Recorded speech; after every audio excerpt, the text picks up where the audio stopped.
तो हेलो दोस्तों, नमस्कार। एक बार फिर से आपका स्वागत है आपके अपने यूट्यूब चैनल पर। तो दोस्तों बात करते हैं कि बहुत दिनों से चला आ रहा था, जिसको एक तरीके से शिक्षक लोग मान चुके थे कि ये बीरबल की खिचड़ी है, वो लगभग लगभग जो है पक्के तैयार हो गई है। अब जल्दी से ही कहा जा रहा है कि इसी महीने में जो है आवेदन मांगे जाएंगे ई शिक्षा कोष ऐप पर, वो जो भी होगा या फिर वेबसाइट पर जो भी होगा।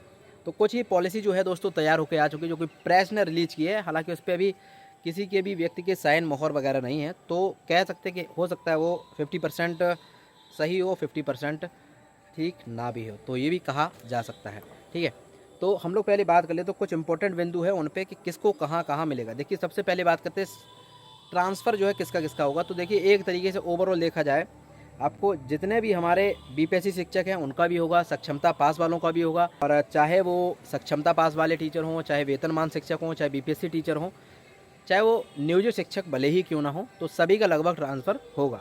और ये भी कहा गया कि हर एक 5 साल बाद ट्रांसफ़र आपका किया जाएगा।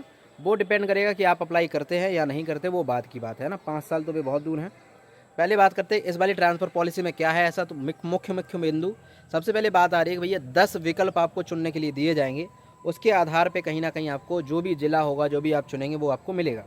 कुछ चीज़ें ऐसी हैं जो अभी क्लियर इसमें नहीं बताई गई हैं कि भैया दूसरा ज़िला मिलेगा या फिर अंतर ज़िला में ही होगा सारा का सारा, लेकिन फिर भी थोड़े से बिंदु हैं जो हम लोग पढ़ लेते हैं। देखिए, असाध्य रोग से पीड़ित महिला और महिला शिक्षिका एवं गंभीर रुग्णता, दिव्यांगता और विधवा होने की स्थिति में शिक्षकों को सहूलियत मिलेगी। ठीक है, मतलब इनको ऐसी जगह पे पोस्टिंग दी जाएगी जहाँ से ये आवागमन अपना कर सकें। ठीक, और पूर्व शिक्षकों को उनके गृह अनुमंडल में पोस्टिंग नहीं मिलेगी। गृह अनुमंडल का मतलब कौन से ज़िले में कितने क्या अनुमंडल हैं, इन सब की सूची एक मैंने पूरी अपने टेलीग्राम चैनल में डाल दी है। इसी वीडियो के डिस्क्रिप्शन में मेरा टेलीग्राम चैनल का लिंक है, वहाँ पे आपको सारी सारी डिटेल मिल जाएगी। और हाँ दोस्तों, एक बार जो है उस चैनल को ज्वाइन भी कर लीजिए, वहाँ पे आप लोग आपस में बात भी कर सकते हो। तो किसी भी टीचर को अगर मान लेते हैं, जैसे कि अगर ऐसा होगा, जाहिर सी बात है ऐसा होगा थोड़ा बहुत कि भैया कहाँ पे वैकेंसी है, तो आप लोग अपना चॉइस दे सकते हैं। अगर स्कूल का ही मांगा जाएगा तो चॉइस भी दे सकते हैं, हाँ आप मेरी जगह आ जाइए, मैं आपकी जगह पहुँच जा रहा हूँ। तो वहाँ पर थोड़ा सा हम लोग आपस में कर सकते हैं। आगे पता नहीं क्या होने वाला है, देखते हैं।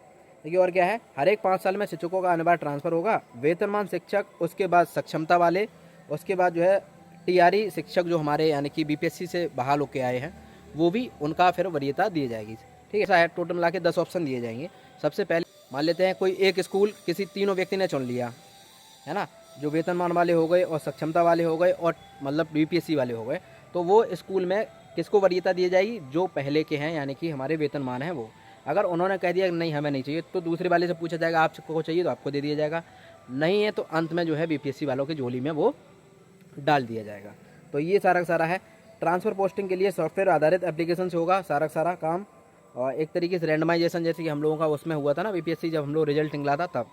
ठीक, नियोजित शिक्षकों को छोड़कर सभी का ट्रांसफ़र पोस्टिंग एक साथ प्रथम चरण के ट्रांसफ़र पोस्टिंग नहीं होगी। जे इंपॉर्टेंट, नियोजित जो है प्रथम चरण में ही हो जाएगी सभी की एक ही बार में। ओके, और बीपीएससी शिक्षक आवेदन नहीं देने पर भी अपने मूल विद्यालय, मतलब जो ऐसा व्यक्ति, ऐसा शिक्षक जो मतलब कहीं नहीं जाना चाहता। बहुत सारे टीचर्स ऐसे हैं जो भैया अपने ज़िले में ही पोस्टेड हैं, अपने घर के आसपास ही लगभग पोस्टेड मिल गए हैं, भगवान की दुआ से, आशीर्वाद से, मतलब जो भी है कि अपने आसपास ही आपको कहीं ना कहीं स्कूल वगैरह मिल गया है। तो यदि आप चाहते हैं नहीं हमें भैया कोई ट्रांसफ़र नहीं चाहिए, हम तो यहीं सही हैं, तो आप वहीं पे भी रह सकते हैं, कोई दिक्कत वाली बात नहीं है। ठीक है, एक और बहुत बड़ा पॉइंट आ रहा है दोस्तों कि शिक्षिका के पति के पदस्थापन के आधार पर जो है आपको पोस्टिंग दी जाएगी।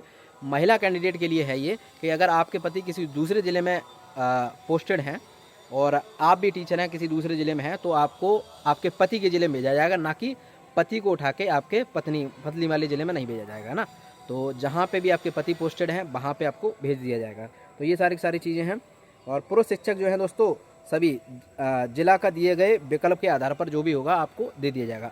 इसमें सबसे बड़ी बात यह है कि 10 जो है विकल्प मांगे जाएंगे। अब वो किस नगर निकाय या फिर नगर निगम या फिर कह सकते हैं एक तरीके से हमारा प्रखंड हो गया, तो वो विकल्प कहीं ना कहीं 10 मांगे जाएंगे। अभी एक तरीके से देखा जाए इसमें बहुत सारी चीज़ें क्लियर नहीं है, शायद प्रेस ने जारी की है, अभी कह नहीं सकते हैं कि ये प्रूफ 100% मतलब है भी या नहीं भी है।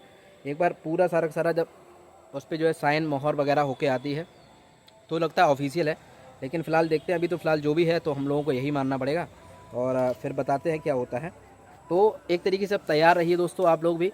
ट्रांसफ़र की पोस्टिंग के लिए आपको अगर पॉलिसी बन गई है तो उस पर साइन होके भी हो सकता है सेम यही आ जाए, सेम टू सेम, है ना, हो सकता है बस थोड़ा बहुत चेंज वगैरह हो, है ना, जब भी साइन मोहर होके आएगा। तो फिलहाल तो ये है कि हाँ, लगभग कह सकते हैं कि अक्टूबर के एंड तक होते होते उसमें आवेदन ले भी लिए जाएंगे, और अगर सब कुछ सही रहा तो जनवरी से पहले जो है आपकी पोस्टिंग भी करा दी जाएगी, क्योंकि जनवरी के बाद कहीं ना कहीं भैया बच्चों की उधर परीक्षा होने के समय आ जाता है, और इलेक्शन भी है 2025 में, तो उसको थोड़ा सा लेके थोड़ा सा डिस्टर्बेंस क्रिएट हो सकता है।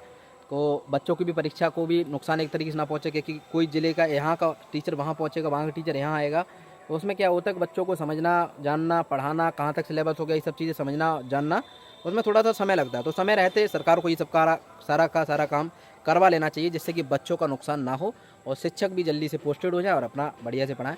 वैसे भी एक शिक्षक की जॉब तो लगभग मुझे ऐसा लगता है कि भैया एक आसपास में ही होनी चाहिए, जिससे कि उसकी भी ग्रामीण क्षेत्र यानी कि एक कहा जा सकता है लोकल एरिया में हल्की सी पकड़ हो, जो कि उसको कोई ब्लैकमेल ना कर पाए, उसको कोई धमकी ना दे पाए। आजकल आप देख रहे हैं, कल ही एक शिक्षिका ने, सॉरी उस पर मैं बात नहीं करूँगा। तो ये सब चीज़ें हैं।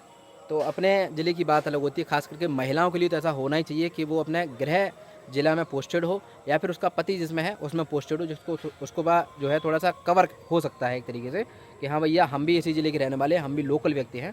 तो ऐसा होता है, अदर ज़िले में हल्का हल्का शोषण होता है, चाहे वो किसी के जरिए हो, चाहे स्टाफ के जरिए हो, चाहे ग्रामीण के जरिए हो, चाहे आसपास के आने वाले रास्ते पर कोई भी हो, तो किसी प्रकार से शोषण तो होता ही है।